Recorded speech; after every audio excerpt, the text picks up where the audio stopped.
I was adopted. I never knew my real mother. Rather, I knew her at one time, but I left her side when I was too little to be able to remember.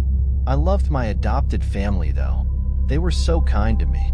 I ate well, I lived in a warm and comfortable house, and I got to stay up pretty late. Let me tell you about my family real fast. First, there's my mother. I never called her mom or anything like that.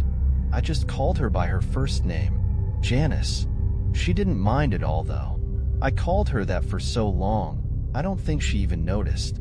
Anyhow, she was a very kind woman. I think that she is the one who recommended my adoption in the first place.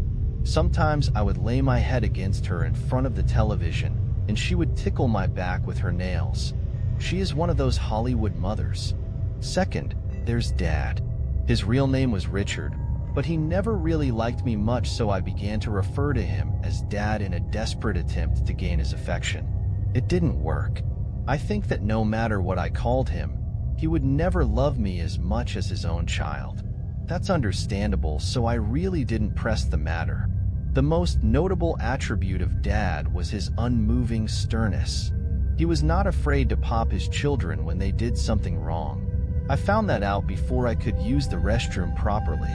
He didn't hesitate to spank me. Well, I'm in line, and it's because of his methods. Lastly is my sister. Little Emily was really young when I was adopted, so we were about the same age, but she was slightly older. I like to think of her as my little sister, though.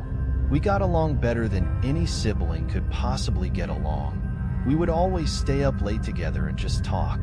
Well, she did a lot of the talking. I mostly just listened because I loved her. It was a great setup that we had. We were short on bedrooms, so, because I didn't want to sleep in the living room by myself when I was littler, I had a pallet set up for me next to her bed on the floor. This is where I have slept since.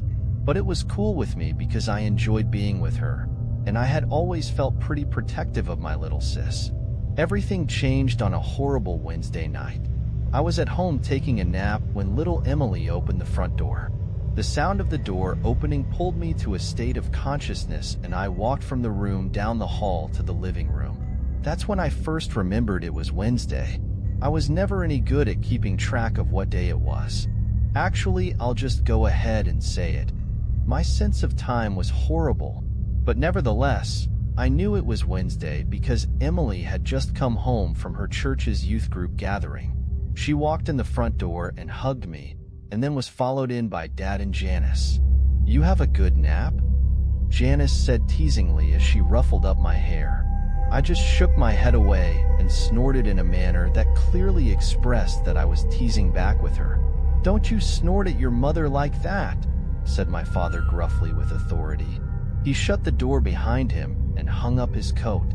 I was clearly joking, I growled under my breath. He must not have heard me because I didn't feel him smack me. Emily then proceeded to our room and I followed.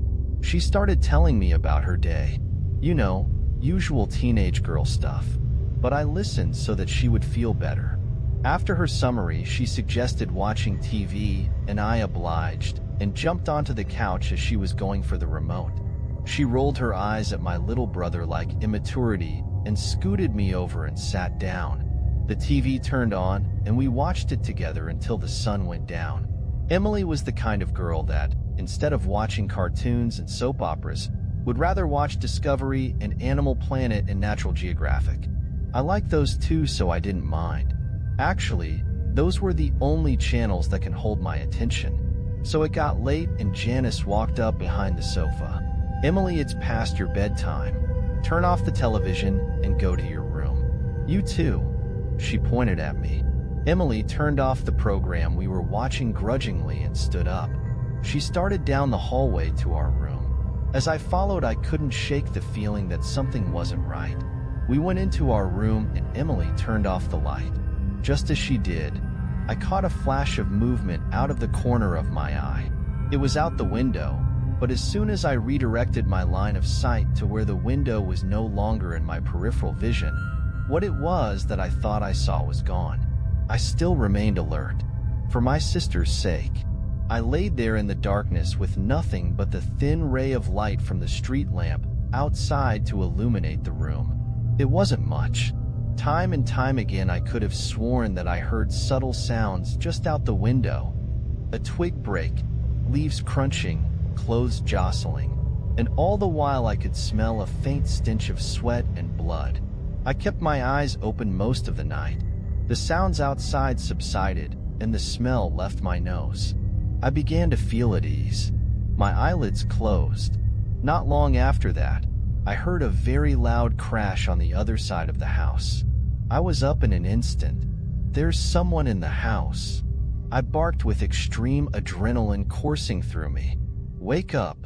I shrilly pleaded with Emily. She did, and as soon as I saw her sit up, I ran to my parents' room. Dad was dead.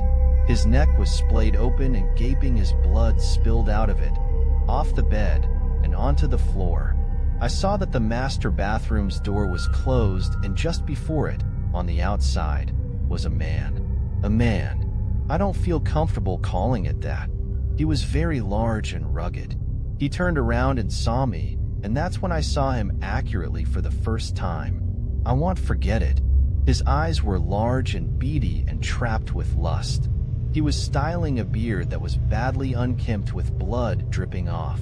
His clothes were dirty and his face was cold. Just then I noticed the same horrid smell of sweat and blood from earlier, but this time it was overwhelming. He saw me. He saw me and grinned with a set of crooked yellow teeth. That smile threw me off. I thought that I was going to die, but then he turned back to the bathroom door completely unperturbed by my presence. I was terrified and didn't know what to do. I just yelled and cried. I watched as he shouldered through door that was Mom's only protection. I watched as he raised the large razor that he was carrying, but had obviously neglected to use properly. I watched as he sliced her open and tore her to shreds. I then heard something, the last thing that I wanted to hear. It was Emily's scream coming from behind me. The large monstrosity looked up from my butchered mother and stared at my little sister. I was distraught. He stood up and quickly started walking toward us. My sis turned and ran, and I was at a loss when he bypassed me and went straight after her. Why was she still in the house? Had she not assessed the situation and run? Apparently not, and now she was dead and I was alone. I ran after them both. I expected the man to kill her as he had the rest of my family, but I was sadly mistaken. He grabbed her by the arm and jerked her as a way to make clear that he was in control. He dragged her through the house. I was making all of the noise I could now, hoping and praying that someone would come to my aid. He mustn't take her. Not her. As he passed me, I backed against the wall and whimpered with terror. Why? He didn't respond except by putting his free hand on my head, while Emily screamed in the other and saying, "Good boy." He gave another crooked grin and a very cold, unnatural laugh. I followed him to the door where he dragged my helpless sister after him. He opened it, pulled her out, and slammed it shut behind him. I am now sitting in the house with my mutilated adopted parents, shivering and whimpering with dismay. He's out there with her, doing who knows what to her, and I can't do anything. I would if I could, but I can't. I would chase after them in a heartbeat, but I can't. I sit here, looking at the front door. I look down at my paws. If only I could open doors.